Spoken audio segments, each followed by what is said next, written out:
Hello, everyone. Welcome back to the Upper Room Community Podcast, where you're here to be elevated in mindset, habit, and spirit. I'm your host, Raquel Sade, and I'm so happy to be back with you guys. It's been a calm 2 weeks, and I hope you guys have been tuning in and have been effectively changing by what we've been speaking about. I hope you guys have been sharing it with your friends, with your loved ones, with strangers. Share it with everyone, because everyone definitely can eat off of these messages and thrive in a way that they haven't before. But today, for episode 3, we're going to be talking about, am I the problem? Or are you the problem? Essentially in your own destiny. These first few episodes have been elements of self-reflection, have been elements of checking yourself, holding yourself accountable, because that is the first step in order to prosper in everything you're doing. It's so important to check yourself before you can even move on to the next step, because can sometimes be our own hindrance and our own blockages in progress, and you don't want to go to a new place with the same old habits and the same old mindset. So we're just sticking on, for these first 3 episodes, we're just sticking on how we can change ourselves, how can we reevaluate our decisions and effectively change so that we can move on to the next step and become greater and just be that person we need to be in order to thrive in the areas where we see fit for ourselves. With self-reflection and self-evaluation, the first step to recovery is acceptance. So it's very important to accept where you are, accept who you are in this moment. And once you accept that, we can now dive deeper to understand how it came about, but not even focus on the how it came about, but focus on how we can get out of that thing. It's very important to not just sit in the past and beat yourself up, but find solutions on how you can better yourself so that you're not making the same mistakes, so that you're not in the same place that you've been in for such a long time, and you can get out of that so that you can step into greater, because there's greater out here for us all. So we're just trying to catch up with what's going on, catch up with the greatness that's here for us so that we can obtain it and be disciplined enough to maintain it. There is liberty in accepting that sometimes you can be the issue. Accepting that you are the issue gives you the power and the control to change. In a world where there's so many factors that we can't control, there is liberty in knowing that there is one thing that we can control in every situation, and that is ourselves.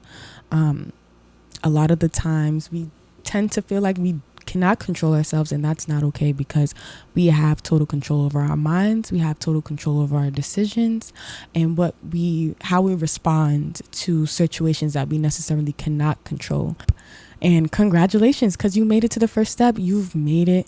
This is the foundation work. This is the root work that will keep you sturdy, that will keep you solid in trying times, in troubles, in tribulations. This is the step that will keep you firm so that you're not shaking, you're not wavering, you're not being inconsistent. Once you figure this out, you are on the track to success in every area of your life, emotionally, spiritually, physically, with health, with finances, with family, with every area. Once you are able to tackle yourself, everything around you changes and everything around you starts to look different because you're different.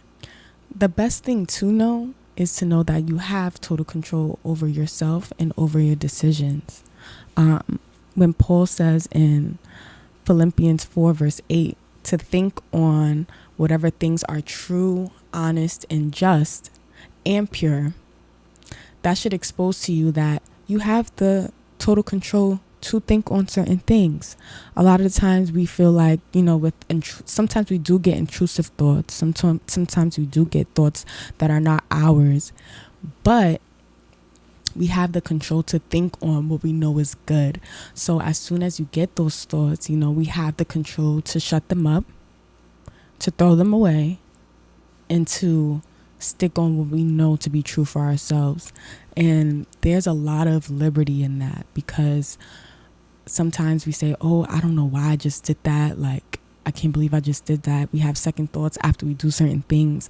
But once you train your mind to think on certain things, it becomes second nature to not have those lash outs or not have those moments where you're like, oh my gosh, I can't believe I just did that, because you're training your mind and you're giving yourself back control over your mind. Sometimes we do lose control over our minds, and once you lose control of your mind, then you essentially lose control of yourself, and you're just going along and moving however you feel, being impulsive with your emotions.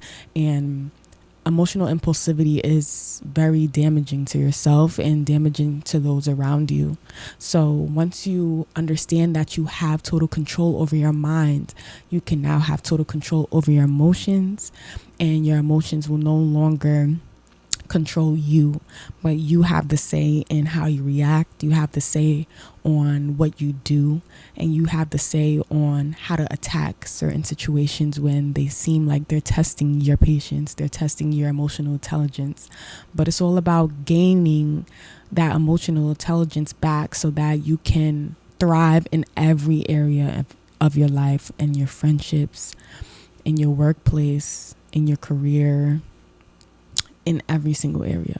It's very important to have emotional intelligence and understand that you have the control. Your emotions don't rule you, your thoughts don't rule you, but you rule your thoughts and you rule your emotions. Figuring out what you need to do to better yourself, to better your circumstance, and to better everything around you, it's important to know that no one's coming to save you, especially when it comes to politics and the government, your community. Nothing, no one is coming to save you. And that puts the power in your hands. And as harsh as it sounds, when it comes to no one's saving you, it's actually very liberating, because that shifts the power from any outside source, and that puts the power in your hands. So now you have the power to change not only yourself, but you have the power to change your community in a positive way. You have the power to help initiate change in everybody around you once you realize that all power is in your hands in terms of what goes down here on earth, because we were created to rule here on earth. Everybody was created to dominate in a certain area. And I know with today's society and stuff, we tend that word dominate has a negative connotation to it, but it's all about your perspective behind what you're dominating. And accepting that we all have an area where we're called to have a domain in. And if we're using that area in a positive way, if we're using that area in a way to help build others up, it's very powerful and it's very liberating to know that we do have an area where we can dominate in and bring others up, to help them realize that they're also called to dominate in a different area as well.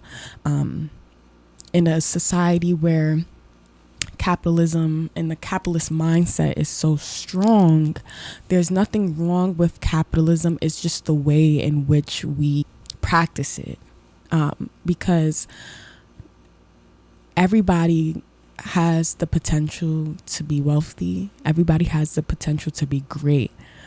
But when you use your influence and your power that you do have to help build others up, so that they can in turn be better and use their power to help build others, it's a continuous cycle, because homelessness is never going to end. It's not, because people's mindsets need to be attacked first. So there's always going to be people that you can reach out to help shift their mindset. There's people that you can also help bring out of those pits in their minds, because once you're in certain places for such a long time, you kind of get stuck there and your mind gets stuck there. So once we use capitalism for good, in terms of using our power and our influence to help bring others up so that the cycle repeats, then we can look at capitalism in a different view. For an example, there's business owners that have employees, but they make sure that when their employees come in, they don't just keep them at that level in terms of their mindset. They teach them, they show them the routes on how they got to where they got to. They teach them the ropes of business. They teach them how to be effective so that they don't stay an employee forever, so that they can go on and do better for themselves and dominate in the area in which they're supposed to dominate in. But that's using capitalism effectively to help better other people. That's using your power in a way that isn't just keeping the power for yourself, but it's spreading the knowledge, because the knowledge is what we all need in order to grow in different areas. It's the knowledge, it's the mindset. We have to attack the mind first, because once you get your mindset down, then everything around you can change with ease. People with a low level mindset tend to focus on external factors when explaining why things aren't turning out the way that it ought to, when in fact our own actions tend to affect these outside sources. And I definitely believe that ties into the mindset of poverty, because I truly believe that when it comes to poverty, in a lot of areas, poverty is not just what you have in your pocket, but poverty is what you have in the mind. Because you can be wealthy in mindset, you can be wealthy in habit, and you can be poor in mindset, you can be poor in habit. And a lot of the times, once again, when your mind is moving in a certain way, then everything else will trickle down from there. And we have to understand that low level thinking keeps us in a mindset to try to look for outside sources to help us, but no one's coming to save us. We cannot control anything outside of ourselves. We can only control what we do. We can only control how we work. We can only control how we think. And when you're focusing on outside factors too often, you never switch and pan the thought on yourself. What can I do? Okay, like switching your mindset from a problem-based but to a solution-based mindset. Like, all right, all of these factors are true, but what can I do to change the situation? Because I do have total control over myself. So we need to figure out what I can do, what you can do, so that we're not stuck in this same place, still blaming the government or still blaming capitalism, still blaming this man and that man, but taking that your focus off of that, because we already know that to be true. We have to be more solution oriented. And that's how you come out of a low level mindset, being focused on solutions, being focused on how you can be a solution to a problem instead of focusing on the problem and making that problem the reason why you're still where you are. When all actuality is, we have control over ourselves. And again, sometimes this comes with hard work, and you have to accept that. Sometimes that comes with sleepless nights. You have to accept that. But if you want to not be in that place anymore, you got to figure out what you can do to change it. One example that I definitely love from the Bible that teaches us about a low level mindset is the man at the pool, the lame man at the pool. This man had infirmities for 38 years. And there was a pool that he was sitting by where all sick people stayed, and they waited for the angel to come down and stir up the water. And the first person to enter the water became whole, became healed. That man was at that pool for 38 years. 38 years. He was there for the longest time. He couldn't walk, but he was right beside that pool for 38 years. And Jesus approached him, and this is in John 5, verse 6. Jesus saw him lying there, and Jesus knew he'd been in that condition for such a long time. And Jesus said, "Do you want to be made well?" Because that's definitely something we have to ask sometimes, because we see people in certain predicaments, and it's like, well, do you want to get better? Do you want to change? Because you keep doing the same thing over and over and you keep complaining, but you're not moving. And the sick man answered him, Sir, I have no man to put me into the pool when the water is stirred up. But while I am coming, another steps down before me. Now look at that. Look at his response. What we were talking about in terms of low level thinkers, low level mindsets. The first thing Jesus asked him was, does he want to get well? He addressed the question to himself. He asked the question for self-reflection. And what did the man do? He didn't say anything about himself. He blamed everybody else. He has no one to put him into the water. People always step down and go in before me. Blaming the outside factors. But didn't look at himself and say, you're right. Do I want to be made well? Because I've been letting these outside factors keep me here for 38 years when I have the total control over myself. And you know what Jesus did? Jesus did not acknowledge anything pertaining to the outside factors. He said, rise up, take up your bed and walk. And this just proves to me, this very scenario proved to me that some thinking patterns need to be disconnected. When you start to think a certain way for a good amount of times, it becomes a programming without you needing to add any input. It becomes a programming in your mind without you even having to do anything, because you've been thinking for that way for such a long time.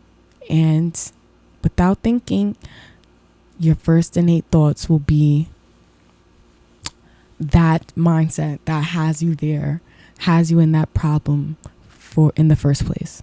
But notice in that scenario, notice in that situation, Jesus didn't command a healing on the man.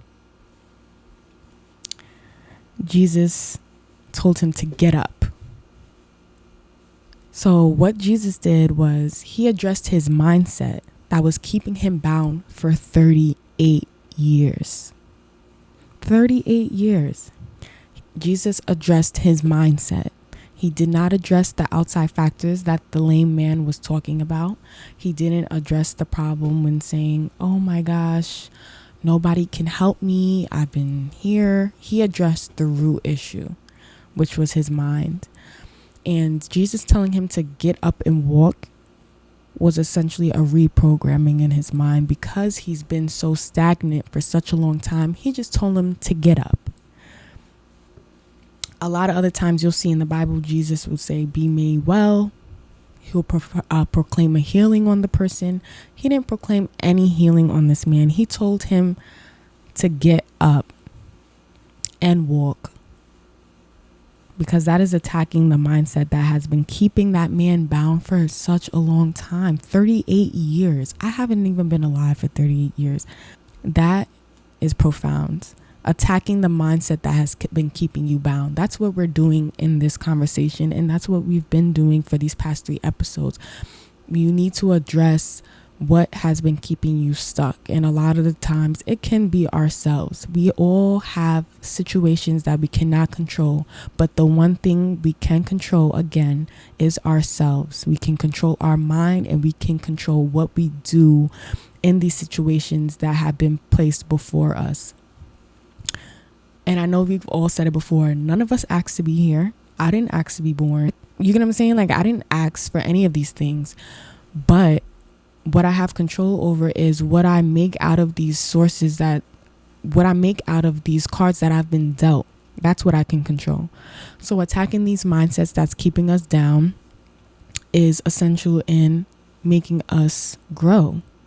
Procrastination is a slippery slope. But once you learn to not live off of comfort, you will change the trajectory of your life. We have to stop waiting for the time to feel right to change certain circumstances, because unfortunately, the longer we wait, the harder it will be to break out of these things, because we've been programmed, we've been stuck in an area that kept us, we've become comfortable in certain situations, and the longer we stay in those situations, the harder it will be to get out of them. And we can see that all throughout life, in certain friendships, in family, in our communities. Once you're stuck in this mindset for such a long time, you become callous, you become hard, and it's hard to break out of those things. One thing that's hard to do is try to teach an elder and try to teach an older person something new, because if they've been stuck in that process of thinking, if they've been stuck in that way of life for such a long time, they become so comfortable in that and they don't want to change. So we don't want to become that person that gets so comfortable in being in one place for such a long time, because we always need to be progressing, and we always need to be changing, because things are changing around us and we need to be caught up on what's going on. And especially with negative mindsets, you don't want to stay in that mindset. Every time you have a thought, every time you do something that might not be progressive or might not be good, or you think something that is not good, you got to shut that down ASAP, because you don't want it to root up, and you don't want it to stay there and start to grow and grow and grow, and then it's harder to cure, it's harder to break off. And that's with anything, even with your health. Like, if you see a health issue, address it right away before it becomes permanent, or before it becomes so strong that you're not even able to break that thing off anymore, or it takes more work to break it off, more time to break it off, and it takes more of your life away. And a lot of times we think like, dang, I should have just stopped when I knew, from the very beginning. And we don't want to catch ourselves in those situations anymore. Once we see something is off, let's fix it right away, so that we're not stuck in that situation for such a long time, and now we're reaping the consequences for that. Self-reflection is an effective skill that will keep you accountable in times of immaturity. And one of my favorite verses pertaining to self-reflection is Romans 12 verse 2, when it says to not be conformed to this world, but be transformed by the renewing of your mind. But there's something so special about the Message version, and I actually want to dive into that really quickly because it's profound. So verse 2 says in the Message translation, to don't become so well adjusted to your culture that you fit into it without even thinking. Instead, fix your attention on God. You'll be changed from the inside out. Readily recognize what He wants from you and quickly respond to it. Unlike the culture around you, always dragging you down to its level of immaturity, God brings the best out of you, develops well-formed maturity in you. And self-reflection is so important.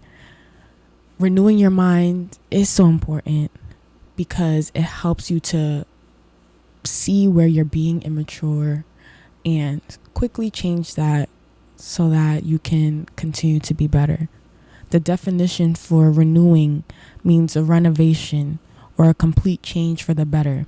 Every time you self-reflect, every time you shut off something old and you put on something new, you're growing and you're changing. You're becoming who you need to be, not only for yourself, but again, for everybody else that you're called to help affect as well. Because we're all called to somebody. It could be one person, it could be 5 people, it could be a million people. We're all called to help better somebody else too, not just ourselves. Because everything connected to us is bigger than just us. There's always people connected to our obedience. There's always people connected to our destiny. Renewing your mind can also be done through cognitive reframing. Or you can say cognitive reframing is in fact renewing your mind. Cognitive reframing is a process of identifying thoughts that are causing issues for you and challenging those thoughts and then changing them. Cognitive reframing enhances the overall quality of life, and it helps to improve self-reflection and self-awareness. Cognitive reframing is a major part of self-growth and self-reflection because whatever you're currently doing in life, it will never grow past your personal capability and conduct as a human being. If you're not being integral in one area, it's more likely that you won't be integral in the next area. If you are making shortcuts in one area, it's very likely that you'll do the same thing in another area. It's very important to look at the integrity of a man. It's very important to look at the integrity of a person, how they operate, and not only in business, but how they operate in their own personal lives, because how you conduct yourself as a person, whatever you're doing in life will never grow past how you're currently conducting yourself. And I remember growing up, my mom always used to teach me, like, before you even say somebody is your friend, to look at how they treat other people as their friends. Look at if they talk about their friends behind their back. Look at how they treat their friends, how they talk to their friends, and how they essentially speak on their friends when they're not around. Because if they're doing that same thing, if they're doing that thing to another person, then it's more than likely that they'll do that same thing to you. So having the same face in every area and being integral is very important in success, and is very important in terms of self-growth. Everything in your life is a product of yourself. As you focus on improving and replacing old habits with effective ones, everything around you will change because you've changed. So as you focus on becoming better in life, everything around you in life will start to better itself as well. Because once again, nothing will grow past your current conduct and ability. And once you realize that and you shift your conduct and your ability and enhance it, everything around you will be enhanced as well. I feel like a big part of why some of us remain the same is because of how we look at time. Once you shift your perspective pertaining to time, I truly believe that you will shift how you live and how you look at life as a whole. Time is a construct. And time is a construct that measures a lifespan. Time only measures something that is currently dying. Time did not become a factor until death entered the world. And once you truly learn that time is not biased, then you will learn not to be biased with your time. People tend to subconsciously operate off of these two extremes. Either I have no time or I have all the time in the world. The truth is, we need to learn how to use our time effectively and take our time and use it to our advantage. It doesn't matter if, in your perspective, you feel as though you have no time in the world, because as we all have heard before, we all have the same 24 hours. But it's not about the 24 hours. It's about what you're doing during those 24 hours that will change the outcome of your life. Once we shift our perspective on maximizing our time and understanding that time is not biased, time waits for no one, we will in turn not be so biased with our pleasure and use our time effectively. Use our time to be there for ourselves and not just for everybody else. But also, maybe sometimes you need to learn to be there for everybody else and not just yourself. That's why self-reflection is important, because no one has the same mindset. So either you need to shift your perspective on the absolute that there's no time in the world, or maybe you need to shift your perspective in thinking that you have all the time in the world. And once you shift from those extremes, you'll learn how to value your time better. You'll learn how to effectively use your time better, and your overall quality of life will be better because you've learned how to use your time to your advantage. And with self-reflection, like, make a schedule. Maybe, that's what I've done. Making my calendar my best friend definitely helped to change my life. I can be told that I'm very anal with certain things, and I'm trying to break out of that. I'm learning to that, I cannot control every single thing that happens in my life, but I need to learn to roll with the punches and not be so angst and set off when things don't go exactly the way I plan it. But for some people, planning your time down to the T is important, and that's what helped me to become disciplined and structure my own time. Like, I will plan what time I wake up, how long I'm taking to read, how many minutes I'm taking to eat, how many minutes I'm taking to do leisure time, like watch TV. I don't even really watch TV anymore. I only watch when I'm eating my dinner. So I've made myself more disciplined in that area. Just finding, because that's what rich people do. You get what I'm saying? They got assistants. They use their calendars. They function off of, okay, 10 o'clock I do this, 12 o'clock I do that, 3 o'clock I do this. And we should build on those habits from now, because if you're going to be successful, you're going to have to pick up those habits